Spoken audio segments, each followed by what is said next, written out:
minute 8 ambaye pia nataka ionekane shauri mimi ni mtu wa ukweli. Mimi ni mtu wa Ford Kenya haki na ukweli. Hiyo Ford Kenya original.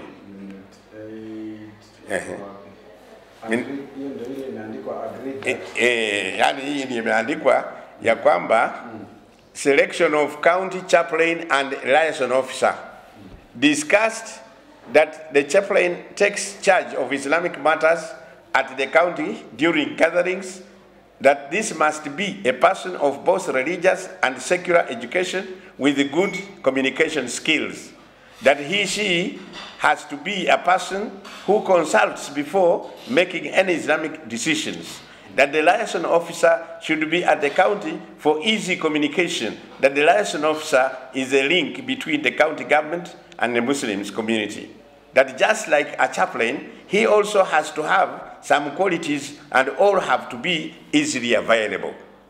So agreed, I think it was the Sheikh and Imams be allowed to give one name for each position through consensus. Now, as agreed, I think you can see down here, as agreed, they came up with the two names, Sheikh Musa Shebela Abdallah and Sheikh Asam Muhammad. These are the two, not selected by me, but selected by imams. Imams from Mount Elgon to Tongaren, to Oaxaca, to Bungoma, to West and to Bumula, all congregated and they elected those two guys. Now, we prepared the document now to take to His Excellency. This is Ikue Updates. Kama like mbaya. Those greedy ones, those unworthy Muslims, wenye wana depend tu kwa ujanja, yani wajanja kweli kweli, wenye wamefanya dini ya Uislamu watu wengi wakakataa kuingia kwa shauri wanafikiria ukiwa Muislamu utakuwa mtu mjanja, utakuwa Mswahili. Mimi hata kwa watu wangu wananiitaka ati wewe ni Mswahili kwa shauri ya hiyo tabia mbaya ambayo watu wa kule pwani wameleta katika hii dini. Walikimbia haraka haraka wakachukua Sheikh Isa, wakaenda na wakaambia gavana usisikie mtu mwingine, na gavana by bad luck akakubali. Sisi wakati tunabeba karatasi tunataka sasa kumpelekea Bwana Lusaka, tulikuta roadblock kali, tukabaki na majina kwa bahasha, tukabaki tukarudi. Nono bale beko nenola bwerane no manandiko ese bubi bwange buli wa Papa Lusaka, bubi bwase buli wa papa ese na refandile na khole fatiki yo sidalangile basilamu bose ba imamu babire mu misikiti bali babene barobore babami babwe baba representa ebo nibo anende trust kunibo ese ndi khurerere mulukatasi bwanji kalirawo ku mulyango mala mwabukula muri isabwere niye county imamu county mama nisa akhata de ku misikiti ta ata sakaje school ta saba ide sinduta apa saliyoka ata lwarabu samanyire ta. Just imagine ese ne khale mumbe okubya kakibiri ne garagara sana mala makero mwana you know omwana wefu you know kweli mala ne khala ne kumesa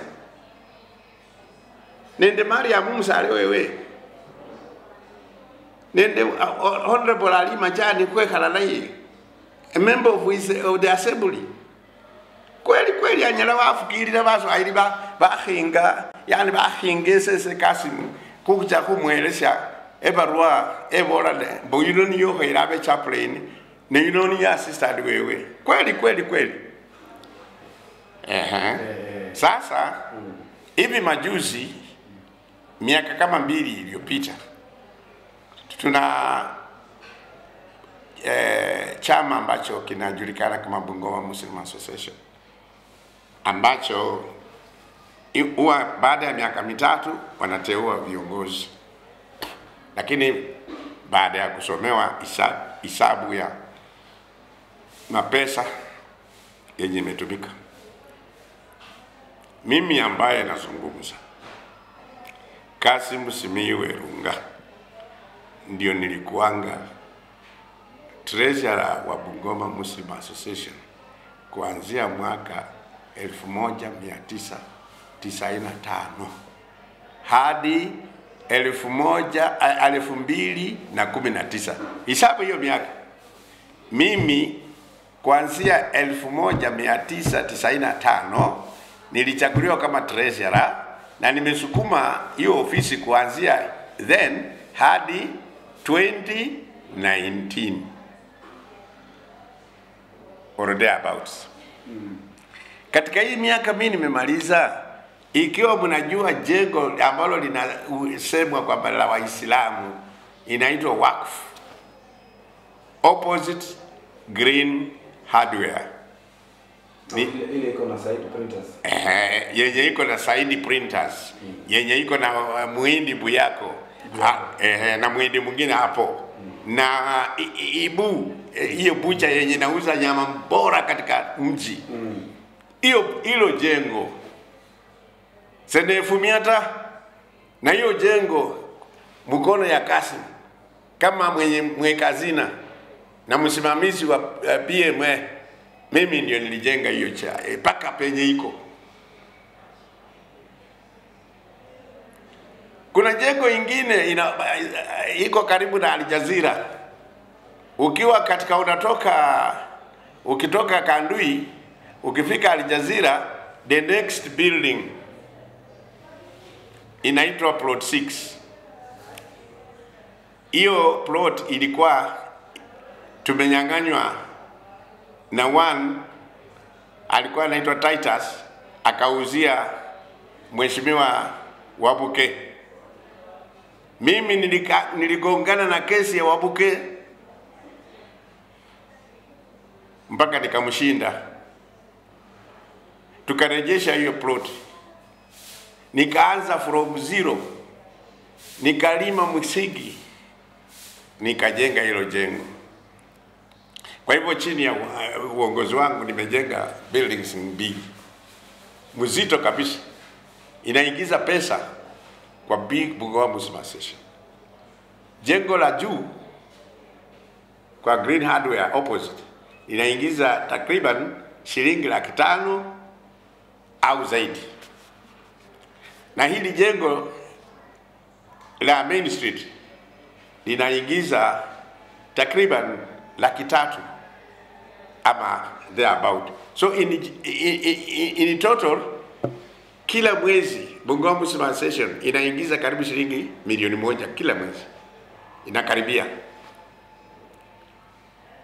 Sasa mimi wale jamaa hawa wenye nimewaambia wananichukia, hawa wenye walitoka Mombasa hawa,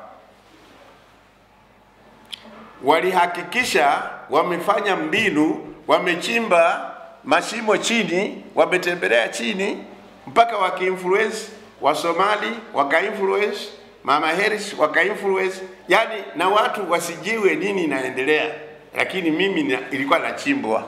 Tulivyoenda 2019 huko Webuye kufanya elections, nilijikuta mimi tu nimeundwa mwereka kama treasurer. Sasa huyu treasurer alipotoka, wenye walirudi ndani, Bwana Abdul Hamid Mkanda kama mwenyekiti, Bwana Martin Wanjala Buyela ambaye ni mwalimu, alikuanga huko secondary ya Saiko katika Chebukaka. Alafu na mtu mwingine mfupi anaitwa Wepuhulu Juma Muhammad kwa Mema Likisi. Walikula pesa hiyo miaka 3 Mimi nikitoka baada ya kujenga hizo buildings mbili bado niliwacha kwa account shilingi milioni 3.2. Tena niliwaonyesha yani hiyo karatasi kutoka bank. Waliona wote ikatembezwa wakajua they had 3.2 billion shillings ambayo mzee Kassim aliacha kwa account. Tulivyoenda kwa wakati ya AGM ilipatikana pesa zenye ziko kwa account. Tuko na account 3. Account zote 3 ilikuwa imebaki shilingi 270,000. Hii wanaume watatu, wawili warefu na kamoja kafupi, walikula kama mchwa. Ile aibu yenye imepata wenye walinitoa mimi kwa afisi, wameshindwa wasemeje. Lakini tena walishindwa hata kukabiliana na hawa watu. Mimi Kassim tena ndio nimekabiliana na hawa watu. Mimi ndio nimeandika statement kwa DCI kushtaki wanaume. Mimi ndio nimelead committee ambayo tulichagua kufanya audit ya pesa, na ikapatikana kwa maauditor wamekula 7.2 million. Chief Abdul Hamid Mukanda, Mwalimu Abdul Karim Buyera, Treasurer Bwana Muhammad Juma Wepuhuru. Hii wanaume watatu walimeza milioni 7.2. Sasa mimi nikawapeleka DCI. Hii kesi hata siku ya leo natarajia nimeitwa kwa DC kwa shauri ya hii kesi. Mimi ndio niko napigana na hawa wezi, na naomba Mungu anipe nguvu, naomba Mungu asaidie Waislamu, naomba Mungu rescue pesa zake, naomba Mungu asimame na sisi, naomba Mungu asimame na mtu mwenye hika anasaidia hii wanaume. Sisi tunampeleka yeye anapeleka pesa kwa polisi, anawanunua. Wangekuwa walishikwa kitambo, wangekuwa wamefungwa. Lakini mtu mmoja huyo jirani hapa ya Ken Lusaka, jirani yake hapa kwa afisi, jirani kabisa. Mzee Kassim, yes, naona deliberately unakataa kumention ni nani unataja. Umetaja sana, umesema lakini usemi jina. Tutamjua aje? Wale wanakufuatilia watajua aje? Nafikiri Waislamu wanajua. Waislamu wanajua. Unajua wakati mwingine kuna vitu, unajua we are legally guided. The legal guidance says if you mention a name, you must have evidence ambayo you can submit, right? Can defend in court. You can that can defend you in court. So look, when I went to the DCI's office and reported the matter, and when the DCI tried to ask to call these people, somebody somewhere saw this gentleman escorting these guys to the DCI, and they told me so and so tumemuona na hii wanaume.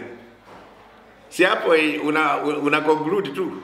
So nikajua hiyo ndio kwa nini hii wanaume wamekaa nje miaka 2. Sisi tunajaribu kupeana evidence yote mpaka na forensic audit. Kweli ingekuwa Kassim, mimi ningekuwa natembea kweli. Kassim ambaye hana mwenye kusaidia isipokuwa Mungu ndiye anasaidia Kassim. Nasikia wanaume. Mnasikia wanaume. Jamaa mpaka saa hii bado wanatembea na mwingine bado chifu. Lakini wamekula pesa ya Waislamu milioni 7.2.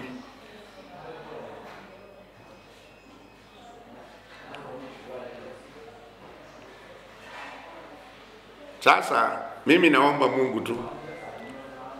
Unajua katika dini sisi tunaambiwa mwaka wa 73 AD kulikuwa na jeshi ambalo lilikuwa linaenda kupiga Maka, ambaye ndio nyumba ya kwanza kujengwa kwa ajili ya Mwenyezi Mungu. Ilijengwa na Nabii Ibrahim na mtoto wake Ismail. Lakini babu yake kabla yani babu wa Mtume Muhammad sallallahu alayhi wasallam, kabla Mtume azaliwe, mwenye alikuwa analinda hiyo nyumba alisikia jeshi la ndovu inakuja kuvunja Al-Kaaba.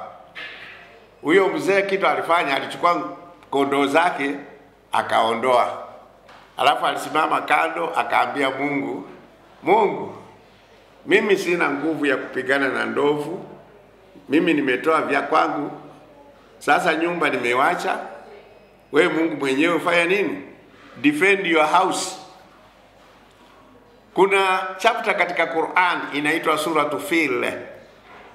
Hiyo chapter inazungumzia hiyo maneno kwamba Mwenyezi Mungu alituma jeshi lake bio picho babu kusumanyire opicho biyuni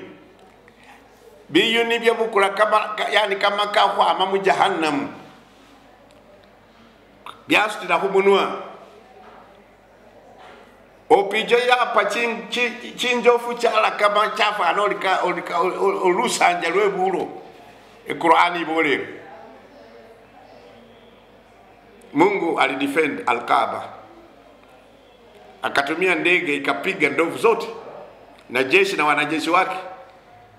Kajiwe kamoja ni kama sulfuric acid, kalikuwa kakidondoka kwa nini kana choma kanapita chini, kanawacha yani kanapita kwa moyo, alafu nini inaanguka, zikaanguka na wenye kuendesha. Jeshi la Najashi alitoka Ethiopia, yani huyo ndiye kwa mfalme wakati ile. Sasa yeye anafikiria anaenda kuangusha nyumba ya Mungu.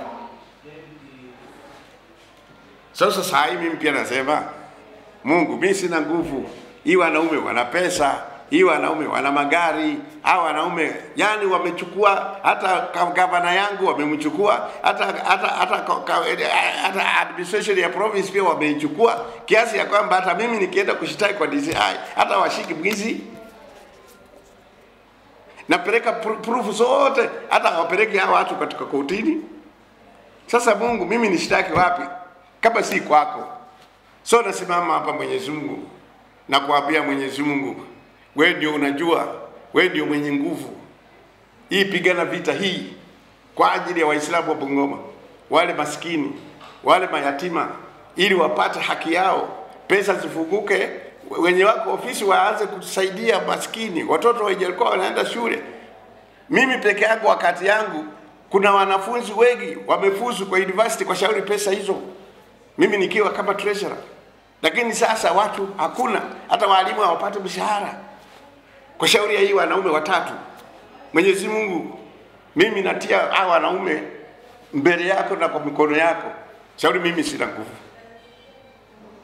Na hapa nilie ndoli la wele uniweka bana ese bana myawaye nikahaliwe de wimilewe wanjeta na ndukundu njeta seda pire civic bya karu baidi mpugo wa muno hata wakeka wa mwene wale babasilamu ngali bala ko bali fefu buza ko ko mulekh.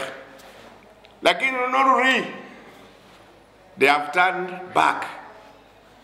I have boys, I have support, I have women who are now supporting. Now we are ready for the war, and we are going to win this war biidhnillah.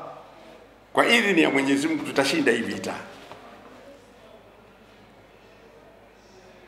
Siku ya leo natarajia, nimengoja simu ya DCC wa Kandui South.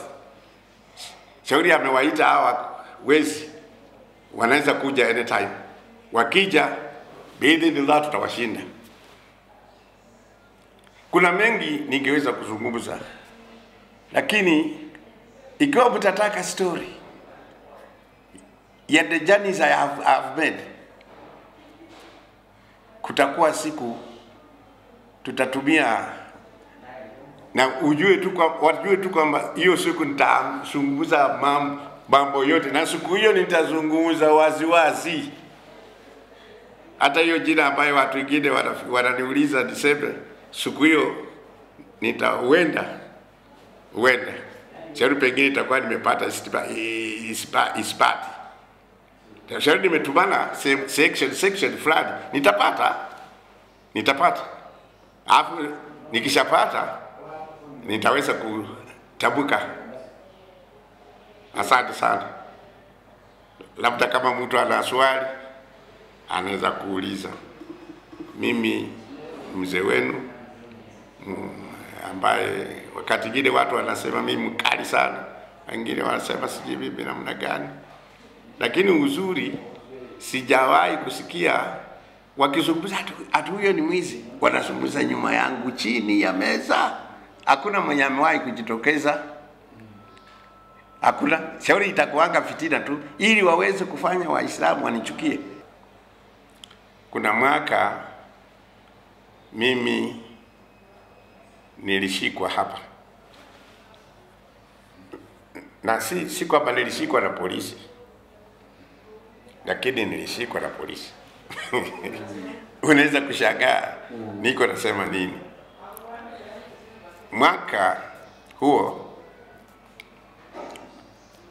katika miaka ya 90, mimi nilikuwa natoka Raje na ingia town. Rafiki yangu Bonaya akaniambia mashehe wamekuwa hapa, wamesema ati wameshika watu wangu Kasimu. Yaani mimi nina watu wangu na wenye mashehe wanasema mimi siwajui. Sasa nikauliza Bonaya, watu wangu gani? Bonaya akasema wamesema watu wetu. Nikasema watu wetu ndio nani? Ati kuna wapukusu wetu wenye ni Waislamu lakini wamepigania kwa mambo ya Sulota na wameshikwa. Wako wapi? Kwa station. Sasa waliniambia nikwambie uende watetee. Nikauliza Bonaya, sasa kama wao ndio waliwashika wakawapeleka, kwa nini watake mimi nende ni watetee? Si wao kishika mtu unataka huyo mtu afungwe, sio Sasa kwa nini hawa kama wao kweli ndio walisababisha hawa shikwe, mbona wanataka mimi tena nende nitetee? Nikaambia Bwana, this is a snare. Hii ni mtego hii. Sikuenda. Mpaka wiki kakwisha sikuenda. Nikaambia Bwana, kama kuna watu wameshikwa, watu wao wa nyumbani watakimbia kunitafuta. Lakini sio mashehe hawa. Hii mashehe hawataki mimi. So hiyo wiki ilipokwisha, wakatumia chief wa township. Chief huyo nafikiri alikuwa anaitwa Crispinus, kitu kama hiyo. Anatoka huko Msukuma. Alafu wakatuma Mugambo aliyekuwa youth league wa KANU wakati hiyo. Akaja msikitini saa 10 kitoka kuswali asri, akanambia chief anakuita. Nilipoenda kwa chief akaambia mimi kuna kesi huko station, wamekutaka wende huko. Sasa nikashikanisha hii watu waliambia Bonaya, sasa leo chief ananiambia inaweza kuwa kweli au. Alafu akaambia Mugambo enda na yeye. So nilipofika huko, unajua nini ili happen? Nilipata Waislamu karibu 7 au 10. Wote wako na makanzu na makofia. Mimi nikistep tu kwa step ya kwanza kwa station, pop, sauti ya midomo yote hiyo 10 ilisema ndio huyo. Mara na para paka nafikiria nafana Yesu ka Iskarioti naja nende basiku mara hapa bole arubundie se kwa musifuba abani yomwe noyo yana para no ramwe nao. Alafu nisesina pareva na ndio mimi nini Ndio nasema ndio maana ndio mimi nini opusikari wa ndili kale. Hata nasu kubomu sikari. So makosa yako yalikuwa yapi? Kama ulikuwa unashikwa kwa sababu gani? Haije ndio kanyole. So mimi nikasukuma askari. Nikamwambia unafanya nini? Kwa nini unashika mimi shati langu? Akaniambia wewe ni mabusu. Nikamwambia mimi nimetoka nyumbani na kuja mimi mwenyewe nimekuja nikitembea. Ulikuwa na mimi, ulinishika. Mimi mwenyewe nimekuja. Mimi chifu ameniambia kuna kesi hapa ambaye nyinyi mnayo hapa. Mmeshika Waislamu fulani. Mimi nakuja kutetea Waislamu. Mimi ni chairman ya Waislamu. Toa mkono kwangu. Lakini polisi hakuacha mimi. Kumbe polisi wamepewa pesa na huyu jamaa mwenye mimi nasema. Wamekula mnono. Na hii kikundi ya Waislamu wakora wenye walikuwa wamevaa hapo bakazu hawakunipa time niweze kueleza. Nilipojaribu kusema mimi ni mwenyekiti wa Waislamu, walisema nani alikuchagua? Sisi hatukujui, wewe ni mwishi. Yani nikashtuka. Waislamu wanasema chairman yao mwishi. Wanasema hawamjui. Wanasema nani alichagua wewe? Na mimi nachaguliwa na county, sio na hawa washenzi hawa. Komiti za misikiti ya county yote ndio wanachagua mimi. Sasa nilishangaa sana. So mimi nikashikwa nikaingizwa ndani. Nikauliza polisi, "Mmenishika sababu gani?" Polisi wakachukua warrant. Wakasema hii warrant imetoka Kisumu. Kadhi wa Kisumu anakutaka. Kwamba wewe umetoroka huko. Wamekuita na wewe hujaenda. Lakini mimi nikaangalia. Nikarealize. Nilipoanza sasa kuangalia makanzo haya nikaanza kuona uso kwa uso. Nikaona Muto, nikaona Ali Orlando marehemu, nikaona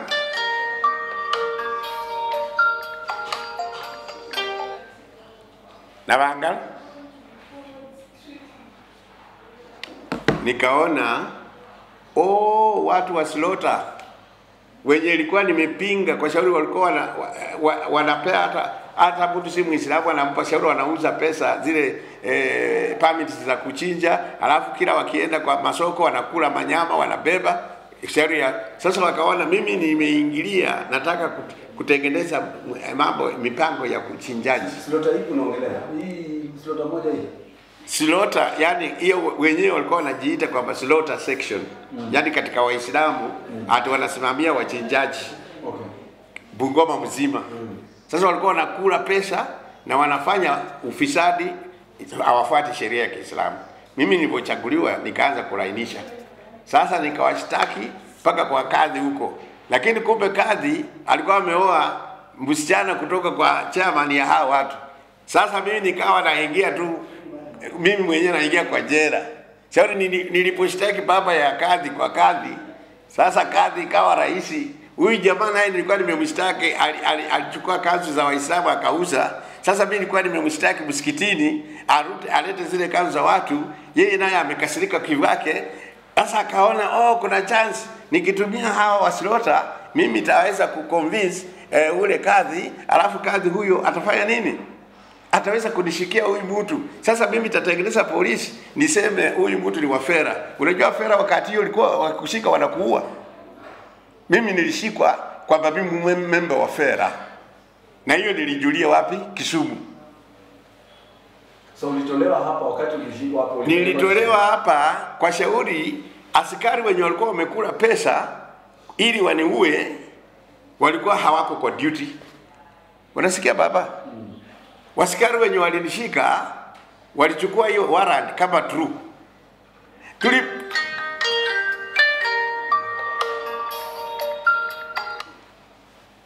Hello sir. Madam. Yes.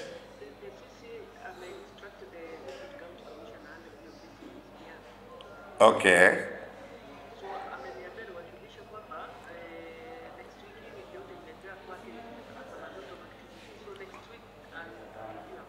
Okay. Yes. Yes. Thank you, madam. I love you, madam. Kaa vizuri kabisa, Mungu akupe kila la heri. Papa, this message is coming from the County Commissioner's office. It is telling me that the County Commissioner has instructed his deputy to handle the case that I told you in earlier explanation that we were going to handle, but now it is being postponed. Why? The Deputy Commissioner has a lot of affairs to deal with.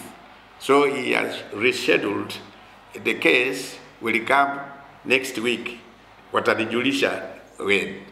Sasa kwa hivyo we have ample time now to finish our maneno hapa. So in conclusion, when Hakula took me to, after sleeping about 2 days in cell, Hakula came and represented me, and they told him he must take me to Kadhi. When he took me to Kadhi, he also took me again in the cell at the High Court. Kuna underground cells huko. Aliita polisi wakanishika, wakaniteremsha chini huko, wakanifungia. Kadhi. Kwa nini? Kadhi hakuwa na faili yoyote, hakuna mtu amenishtaki, lakini yeye alikuwa amesaidia fulani huyu mwenye mimi nasema. Shauri alimwambia amsaidie kwa sababu wote wanatoka coast. Unasikia baba? Huyu amsaidie tu apate ka warrant kenye katafanya watu ya Siloto waniingize huko, alafu wale marafiki zake wa polisi wanipoteze kwa shauri kwa jina la Fera. Unakumbuka Fera? The infamous Fera, which almost made our old men wengi wakufe. Nakumbuka sana. Nakumbuka sana. Nakumbuka sana mzee wa Matinda. Very good. Very good. Sasa baada mimi nimewekwa seli, Bwana Hakula akatumia akili, akaona hapa sheria haifanyi, hapa sheria haifanyi. Kumbe akafikiria hapa sheria haifanyi. Na banga wolile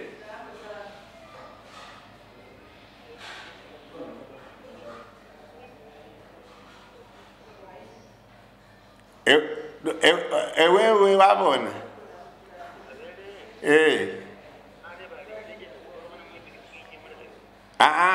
esese ndabukalusha de keji de asijali wewe obanyire Buguma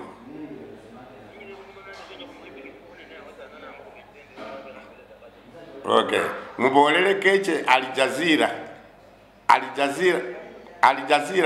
hotel bali Al Jazeera eli opposite Hetia Euro andikasi lisi na Al Jazeera hotel ndimu hotel mwasai sawa okay. That's Hakula akatumia ujanja, akauliza Bwana Kadhi, huyu mtu mimi nafikirianga rafiki yangu, mtu wa kusema kweli sana. Mimi nimetrust katika Waislamu wa Bungoma, huyu mtu kwangu is an angel. Kumbe huyu mtu ni mbaya sana. Amenificha.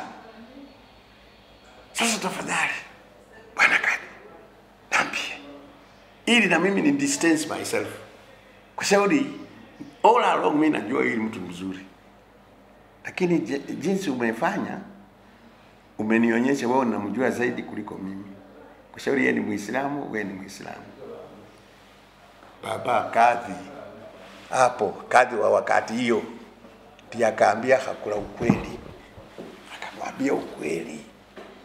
Akamwambia huyu mtu vile unavyosema ni mkweli. Huyu mtu ni mgudi. Huyu mtu ni trustworthy. Huyu mtu ni kabisa Muislamu mzuri. Kama vile ulivyosema. Lakini haogopi watu. Yeye yuko jasiri sana. Hata mimi aniogopi. Hata mimi. Ameniandikia hapa barua kali. Huyu mtu kuna mtu tajiri uko kwao Bungoma. Huyu mtu tajiri kazi adani hakuna kauza tajiri kali. Akamwambia sasa sitaki kusema mimi mtu huyo mtu, lakini akasema fulani hakuna akasema huyo hata ni client wangu, mimi namfanyaga kesi, hata ni jirani wangu. Si hapo sasa kaji akajifungua. Si akajifungua kabisa. Akaambia hakuna sio mimi, ni huyo. Huyo ndiye ametaka huyu mtu. Lakini kwa shauri sisi tunatoka pali moja, nilimsaidia. Shauri huyo mtu anafanya sisi kukula inakuwa ngumu. Sasa jamaa alitaka aondoe ili aendelee kukula. Baba, pole sana. Asante. Nataka kuuliza, kuna haya malalamishi ambayo ulikuwa umetoa wakati ule mwingine nilikuhoji yanahusu leadership yenu. Umepata communication yoyote kutoka kwa ofisi ya viongozi kuhusu haya malalamishi yako? Viongozi kina governor, Mheshimiwa Speaker wa Jamhuri, Mheshimiwa Makali, umepata yoyote ambaye amekufikia? Katika watu hao wote watatu wane, mimi binafsi watanisamea. Hakuna mmoja katika wote ambaye amekuwa jasiri kunifikia, isipokuwa mmoja wao mimi ndio nilijaribu kupiga, ambaye ni mheshimiwa mbunge wa Kandui. Ndio aliitika. Baada nimepiga usiku yote, mchana yote, mpaka kumekucha siku ingine. Sasa wakati najaribu, nasema wacha nijaribu mara ya mwisho. Sasa akasema, msahuru kasi. Ilisana kuwa njira kurusimu, sina unyore na hapa. Sasa na hapa jisimu, na hapa karwanyi. Hata abele, na babo olele, bali mweshimia kana kuroma nawe. Abe njabu isinga papa, senesi ingata na harapa ne taulo, nekala ne rusimu mukono. Paka jola saa 5 jesiro. Papa. Wambe njire wae. Lakini mwene yengine ye napire sese. Malakambo le ali bukeni sibo bweweta. Bukeni bo mwami. Nono mwami wa sabira ali amwa kampane. Bele ni sajala wapagiro mwami. Bukeni ya chata. Kwa hivyo ni kama kali. Kambo le ali ni pape oso umanyira. Tana pape se kumanyireta. Sikia ni saa ibe ndike njaka ho kumanyi. Manye ibubi. Baba. Papa. Tumechapa sasa 1 hour na 10 minutes. Yes. Ningependa tuchukue kitu kama 2 minutes. Yes. Uconclude useme haswa ombi lako. Ndio. Kwa serikali ndio na kwa Waislamu. Ndio. Kwa ufupi kabisa, mimi nataka kusema kwamba mimi ni miongoni mwa Wanakenya wachache ambao hii corruption ambayo unasikianga Kenya inalia. Mimi niko incorruptible. Niliserve miaka yangu. Ukitaka reference uliza Ainea Inda kwa sijui yuko wapi, Kakabeka saa hii sijui yuko wapi, lakini huyo ndiye alikuwa clerk. Alafu ulize Muhongo pia alikuwa clerk wakati mimi na serve county government ya Bungoma. I am incorruptible.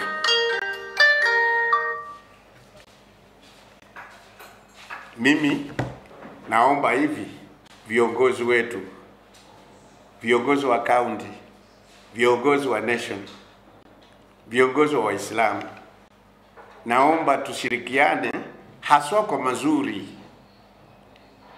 Lakini ikija maovu mniache nje. Mimi nataka nimalize maisha yangu kama nilivyoanza kama Muislamu kweli, na nataka nitekeleze wajibu wangu, na nataka ushirikiano wa kila mmoja. Na kwa Waislamu wangu wa kaunti ya Bungoma plus Bungoma town, Waislamu wangu, majirani zangu, marafiki zangu, mimi naomba ushirikiano na nyinyi, tujenge Uislamu katika wilaya yetu, tusaidie watoto wetu mayatima, tusaidie watoto wetu maskini wapate elimu. Munisaidie tumalize wizi ambayo imetokea kwa Bungoma Super Session. Turudishe pesa kwa mikono mizuri ili tufanye maendeleo katika mjitama wa Kiislamu. Na kwa machache hayo, naomba Mungu abariki kila mmoja. Abariki mimi pia, abariki familia yangu, abariki Waislamu wote, abariki Rais wa Kenya, abariki speaker wetu wa Kenya, abariki gavana wetu wa Bungoma, abariki waheshimiwa wetu wote, waungane, wawe kitu kimoja ili tuwe na nguvu ya kuweza kusukuma gurudumu la maendeleo. Kuanzia leo ikue hivyo na ikue.